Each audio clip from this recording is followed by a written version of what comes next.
Welcome to Neural Wings, your source for Kalamazoo Wings game analysis and predictions, brought to you by absolutely no one. I'm your host, Ano, here to recap the last week of K-Wings hockey and what's ahead for the red, white, and blue. Central Division Update. The race for the Central Division crown has intensified as we pass the mid-March mark, with the top two teams pulling away from the pack. The Toledo Walleye currently hold the top spot with 78 points through 57 games, maintaining a razor-thin lead over the Fort Wayne Komets, who sit just 1 point back at 77 points. Behind the frontrunners, the Indy Fuel have established a firm grip on third place with 65 points. The battle for the final playoff seed remains a fierce three-team scramble.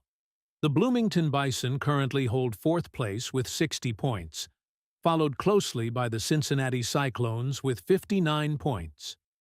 Our Kalamazoo Wings are right in the thick of it, sitting in sixth with 58 points and 15 games remaining in the regular season. The Iowa Heartlanders round out the division with 44 points.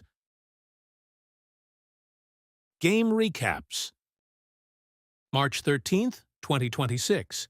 Away win at Bloomington Bison. Score 6-2. The Wings opened the week with a dominant offensive outburst at Grosinger Motors Arena. After a scoreless first period, Kalamazoo exploded for 3 goals in the second from Zach Okabe, Evan Dougherty, and Griffin Ness. Colin Bielik extended the lead with 2 goals in the third, while Nolan Walker capped off the 6-2 victory with an empty netter. Jonathan Lemieux was spectacular in net, earning the win by turning aside 40 of 42 shots. March 14th, 2026. Home loss versus Indy Fuel. Score 2-3. The legend returned to the Wings Event Center for the 42nd annual Green Ice Game in front of a capacity crowd of 5,177. Kalamazoo jumped out to an early 2-1 lead in the first period behind goals from Griffin Ness and Nolan Walker. However, the offense stalled in the final 2 frames, allowing Indy to claw back and secure a 3-2 win. Aku Koskenvuo faced 29 shots, making 26 saves in the narrow loss. Performance analysis. Analyzing the K-Wings' performance this past week shows a team capable of elite offensive production when the secondary scoring ignites. The 6-2 victory in Bloomington highlighted the impact of players like Griffin Ness and Nolan Walker, who combined for 4 points in that contest. Goaltending remains a position of strength, with Jonathan Lemieux putting on a masterclass by weathering 42 shots to secure 2 critical points on the road. The power play also showed signs of life, providing a key marker to seal the win against the Bison. However, consistency over a full 60 minutes and defensive shot suppression are still major hurdles. While the Wings found the back of the net early on green ice, the inability to generate high-quality looks in the second and third periods allowed Indy to dictate the pace of the game. Furthermore, surrendering over 40 shots in Bloomington is an unsustainable strategy, even with elite goaltending. Transition defense and puck management in the neutral zone must improve to prevent opponents from establishing sustained offensive pressure. If the Wings can tighten their defensive shell to match their offensive sparks, they will be much better positioned to climb back into that 4th playoff spot. Roster moves. The front office executed several high-impact moves this week as the roster continues to evolve for the stretch run. The headline story is the departure of fan favorite Josh Bloom, who was involved in a significant prospect trade. Bloom was traded from the Vancouver organization to the Edmonton Oilers and subsequently assigned to the Fort Wayne Komets, meaning our favorite winger will now be suiting up for a divisional rival. On the same day, the Wings made a splash of their own by acquiring forward Matt Berry from Fort Wayne. Midweek, Evan Dougherty was activated from reserve, while Colin Sackerman spent a brief stint on the reserve list before being reactivated on Friday. The weekend roster saw further shuffling.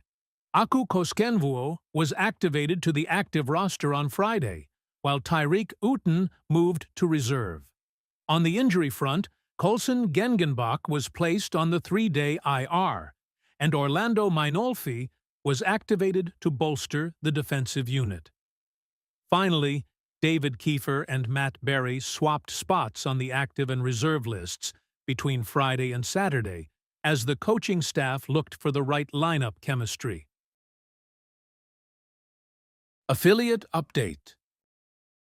The Abbotsford Canucks are currently battling for position in the AHL's Pacific Division, sitting in 10th place with a record of 21-33-3.